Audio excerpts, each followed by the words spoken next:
Hello students. कैसे हैं आप लोग? उम्मीद करते हैं कि आप लोग मस्त होंगे। जैसा कि हम लोग जानते हैं कि क्लास ट्वेल्थ में जो इंग्लिश बुक पढ़ना है रेनबो पार्ट 2, उसमें जो पहला चैप्टर है इंडियन सिविलाइजेशन एंड कल्चर, जिसके राइटर है महात्मा गांधी, उसका हम लोग एक्सप्लेनेशन कर रहे हैं। जिसमें हम लोग पहले के वीडियो में, पहले के लेक्चर में एक से लेके पहले हम लोग इंट्रोडक्शन देखे थे महात्मा गांधी का। उसके बाद हम लोग एक से लेके 5 पैराग्राफ तक के पूरे लाइन बाय लाइन एक्सप्लेनेशन किए हिंदी इंग्लिश के साथ। उसके बाद हम लोग पूरे इस चैप्टर का वर्ड मीनिंग देख लिए। इंडियन सिविलाइजेशन एंड कल्चर का पार्ट 1, पार्ट 2, पार्ट 3 करके वर्ड मीनिंग बना दिया गया है। आप लोग अगर नहीं देखे हैं तीनों पार्ट को तो जाकर आप वर्ड मीनिंग पहले देखिए, उसके बाद में आपको यह चैप्टर समझ में आएगा। पूरे line by line word meaning दे दिया गया है chapter 1, part 1, part 2, part 3 Indian civilisation culture का। तो हम लोग पिछले लेक्चर में 1 से 5 पैराग्राफ तक के किए हुए थे, उसी को आज क्या करते हैं, आगे की ओर बढ़ाते हैं। तो देखते हैं हम लोग छठा पैराग्राफ की ओर हम लोग चल दिए हैं। छठा पैराग्राफ में क्या है तो हम लोग देखते हैं। इसमें हम लोग को कह रहा है a man is not necessarily, क्या लिखा हुआ है, necessarily happy because he is rich और unhappy because he is poor. यानी पैराग्राफ 6 में कह रहा है a man is not necessarily, ठीक ना, हैप्पी, यानी ये जरूरी नहीं है कि एक आदमी खुश है, बिकॉज यानी क्योंकि ही इज रिच, वो अमीर है, और अनहैप्पी या दुखी है, बिकॉज यानी क्योंकि ही इज पुअर, वो गरीब है। तो कहने का मतलब कह रहा है, इस पैराग्राफ 6 कह रहा है कि यह जरूरी नहीं है कि एक आदमी खुश है, इसका मतलब वो अमीर है या दुखी है, क्योंकि वो क्या है, गरीब है। याद रखना, क्योंकि वो क्या है, गरीब है। The rich are the rich are याद रखना, ऑफ्टेन, क्या लिखा है, often seen to be unhappy, the poor to be unhappy, millions will अति ऑलवेज, क्या लिखा हुआ है, Riemann poor.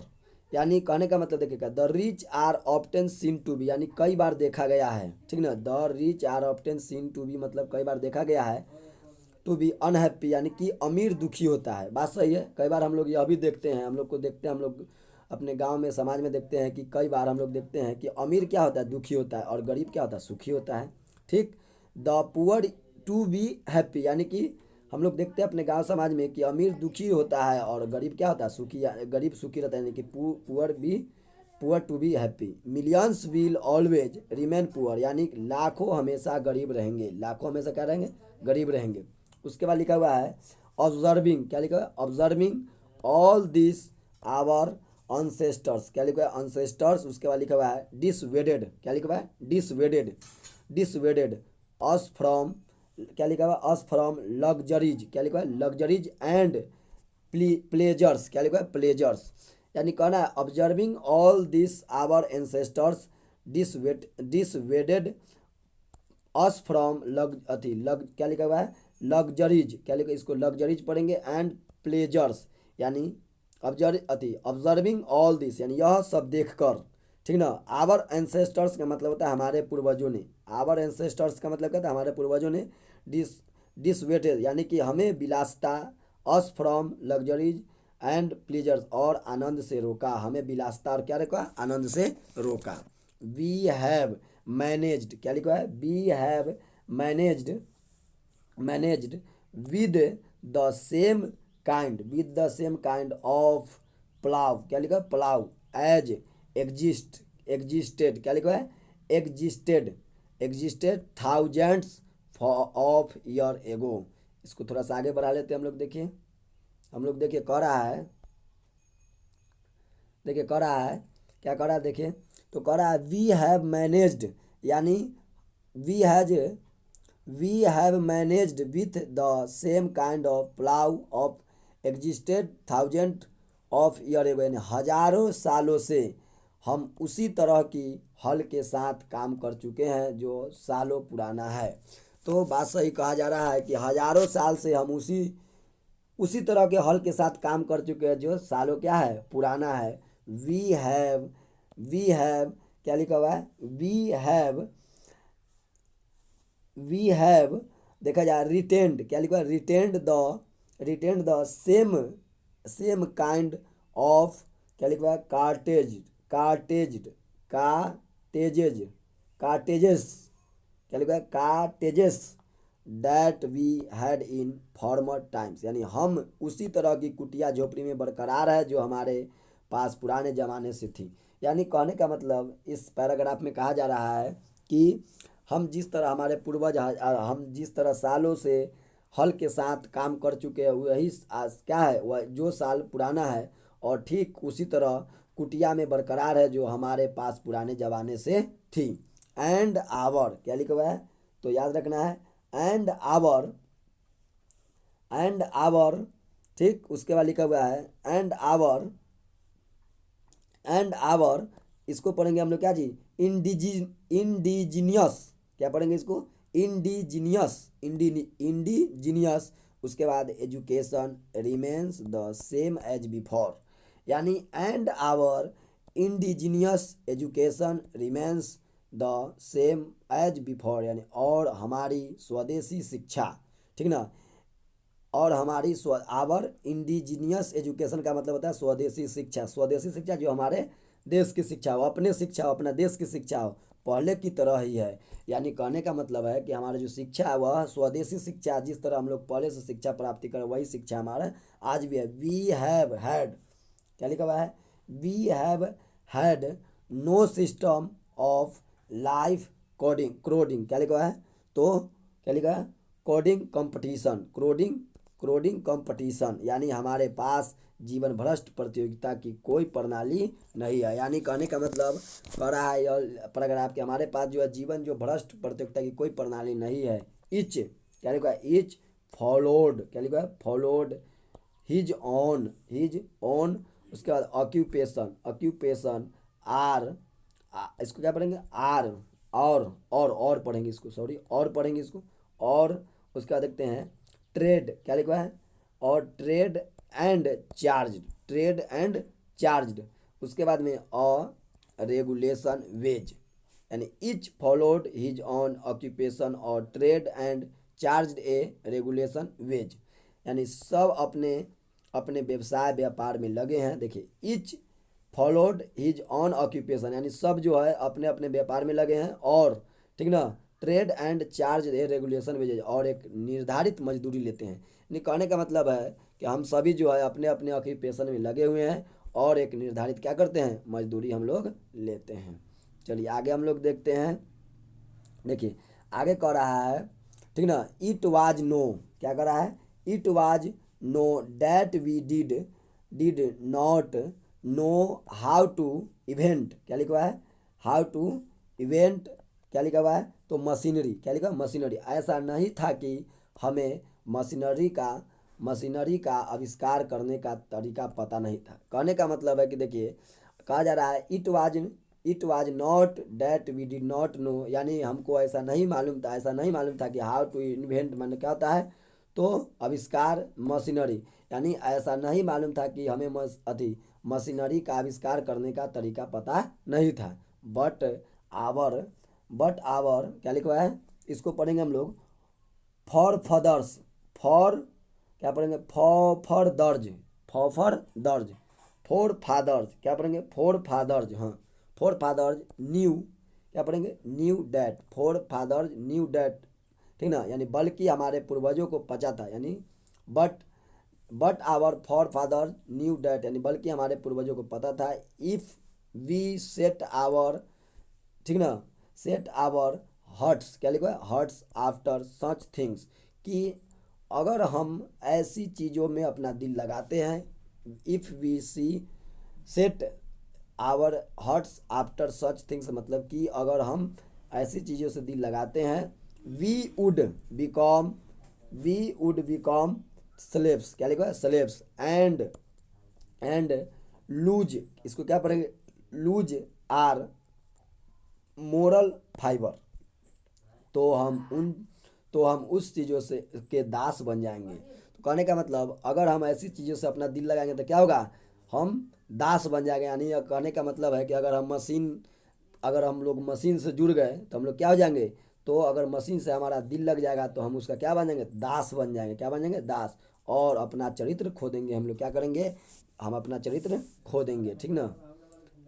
They there for, क्या लिखा हुआ है, दे देयर फॉर वे, इसलिए, ठीक ना। After due, after due deliberation, क्या लिखा हुआ है, डिलीबरेशन, यानी विचार विमर्श के बाद, डिसाइडेड डेट, यह निर्णय लिया कि, ठीक ना। डिसाइडेड डेट का मतलब यह निर्णय लिया कि we should only we should only do what we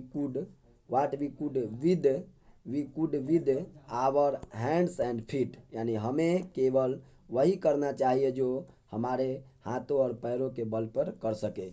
यानी कहने का मतलब है कि हम लोग को मशीन के बारे में मालूम था, ठीक ना। यानी कहने मशीन के बारे में मालूम था, लेकिन अगर हम लोग मशीन में अगर लग जाते तो क्या होता, तो हम लोग उसका दास बन जाते, हम लोग अपना चरित्र खो देते। तो कहने का मतलब हमें केवल वही करना चाहिए जो हमारे हाथ और पैर के बल पर हम लोग कर सकते हैं। तो यही लिखा हुआ है कि we should only to what we could with our hands and feet, यानी हमें वही केवल वही करना चाहिए जो हाथ और पैर के बल पर कर सके। दे सौ, क्या लिखा हुआ है, दे सौ डैट, उन्होंने देखा कि, ठीक ना, देखा कि our real happiness and health, यानी हमारी वास्तविक खुशी और स्वास्थ्य, ठीक ना। क्या लिखा हुआ है, तो क्या लिखा है, कंसिस्टेड, क्या लिखा है, consisted in a proper use of our hands and feet, हमारे हाथों और पैरों के उचित उपयोग में है।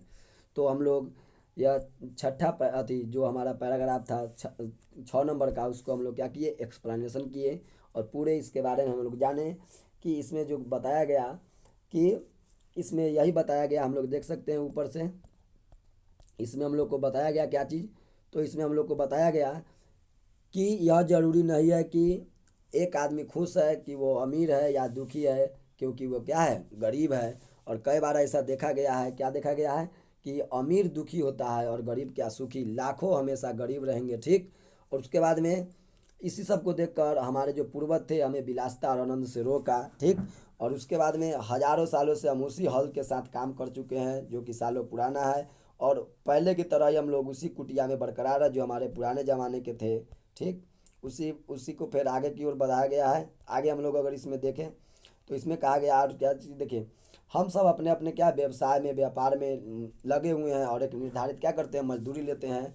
देखिए ऐसा नहीं था कि शुरू में हम लोग को मशीन के आविष्कार का पता नहीं था, बल्कि हमारे पूर्वज को यह सब पता था। लेकिन क्या करें, अगर हम लोग मशीन से अगर जुड़ जाते, अगर दिल लग जाता तो हम लोग उसका दास बन जाते, ठीक, हम अपना चरित्र खो देते। तो विचार विमर्श करने के बाद हम लोग को यही मालूम चला कि नहीं, हम लोग कोई भी मतलब काम करेंगे, वही काम करना चाहिए जो हमारे हाथ और पैर के बल पर हो सके, हम लोग को मशीन पर निर्भर नहीं होना चाहिए। यही हमारी वास्तविक खुशी और क्या है, स्वास्थ्य है, हमारे हाथ और पैर के उचित उपयोग में। तो यह था छठा पैराग्राफ में। अब हम लोग थोड़ा सा सातवां पैराग्राफ की ओर बढ़ते हैं। देखिए सातवां पैराग्राफ में हम लोग देख लेते हैं क्या लिखा हुआ है। देखिए सातवां पैराग्राफ में है, अगला हम लोग देख लेते हैं। देखिए लिखा हुआ है, दे दे दे लिखा हुआ है फर्दर, क्या लिखा हुआ है, दे फर्दर। उसके बाद है री, क्या लिखा हुआ है, तो लिखा हुआ है रिजॉन्ड, क्या लिखा हुआ है, रिजॉन्ड डैट लार्ज सिटीज वेयर ए क्या लिखा, स्नेयर, क्या पढ़ेंगे इसको, स्नेयर एंड ए यूजलेस। उसके बाद लिखा हुआ है एनंग अथी, क्या लिखा हुआ है, एनंग enumbrance enumbrance and that people and that people and that people। तो आगे की ओर हम लोग देखते हैं, तो कह रहा that people would not be happy in them, यानी उन्होंने आगे ये तर्क दिया कि बड़े शहर प्रलोभन का एक जाल है तथा बेकार की एक बोझ है, और जिसमें जिसमें लोग खुश नहीं रह पाएंगे। यानी कह रहा है कि उन्होंने आगे, हमारे जो पूर्वज थे उन्होंने आगे यह भी तर्क दिए कि बड़े शहर जो होगा वह प्रलोभन का एक क्या जाल हो जाएगा तथा बेकार की तरह एक बोझ हो जाएगा, और जिनमें लोग क्या खुशी नहीं रह पाएंगे। डैट देयर, क्या लिखा हुआ है, तो याद रखना है, that there that there would be, क्या लिखा है, गैंग्स, गैंग्स क्या पढ़ेंगे इसको, gangs, our gangs of thieves, क्या लिखा है, थीव्स एंड रॉबर्स। उसके बाद लिखा हुआ है रॉबर्स, यानी कि चारों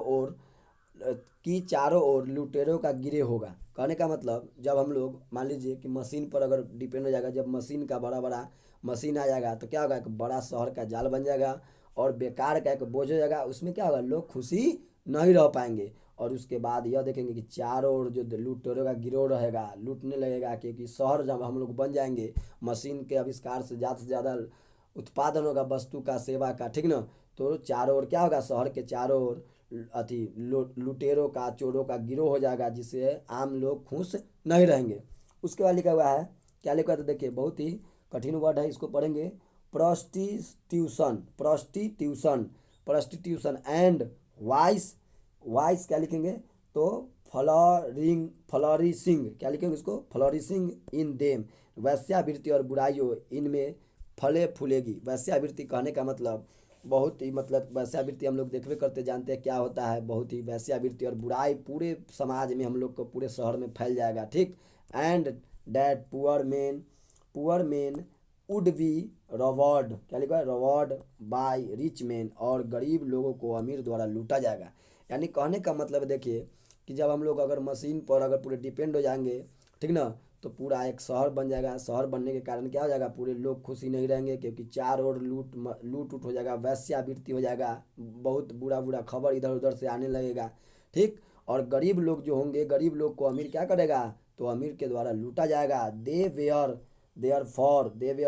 satisfied with a small village, इसलिए वे छोटे से छोटे गांव में संतुष्ट थे। कहने का मतलब है कि हमारे जो पूर्वज थे वह देखे कि अगर हम लोग अगर मशीन पर डिपेंड हो जाते हैं तो फिर कहने का मतलब है कि यह जो एक दिन क्या हो जाएगा, गांव पूरा यह सब शहर बन जाएगा, क्योंकि अधिक से अधिक सेवा और वस्तु का उत्पादन होगा। और जब जब क्या होगा, तो लोग खुशी नहीं रह पाएंगे, खुशी नहीं, क्योंकि चारों ओर क्या होगा, लुटेरा गुरु वैश्यावृत्ति, बुराई ही बुराई फैली रहेगी। और क्या होगा, तो गरीब को हम लोग देखेंगे, गरीब को अमीर क्या करेगा, लूटेगा। और इसलिए वे छोटे से छोटे गांव में थे हमारे कौन, पूर्वज, ऐसा गांधी जी कह रहे हैं। चलिए इसी के साथ हम लोग फिर मिलते हैं अगले लेक्चर में। 7वां 8वां और 9वां पैराग्राफ हम लोग कल के वीडियो में देखेंगे। अगर आप लोग पूरे पैराग्राफ का अगर line by line word meaning नहीं देखे हैं तो आप लोग प्लेलिस्ट में पार्ट 1 पार्ट 2 पार्ट 3 करके बना दिया गया, वहाँ पर आप लोग जाकर देखिए। उसके बाद आप लोग बुक एक्सप्लेनेशन देखिएगा, और कमेंट बॉक्स में आप लोग ज़रूर दें कि आप लोग को यह वीडियो कैसा लगता है। सभी जो भी आप 12th क्लास के विद्यार्थी उसको शेयर कीजिए उनके यहाँ, ताकि वो भी इसका फ़ायदा उठा सके। और आप लोग शेयर ज़रूर कीजिए वीडियो को, और उसके बाद में बेल आइकन ज़रूर दबाइए, और सभी दोस्तों को ज़्यादा से ज़्यादा बताइए ताकि सभी का लाभ मिल सके। नहीं तो फिर अगर आप लोग सपोर्ट नहीं कीजिएगा तो वीडियो बनाना हम बंद कर देंगे। चलिए मिलते हैं अगले लेक्चर में। धन्यवाद, थैंक यू।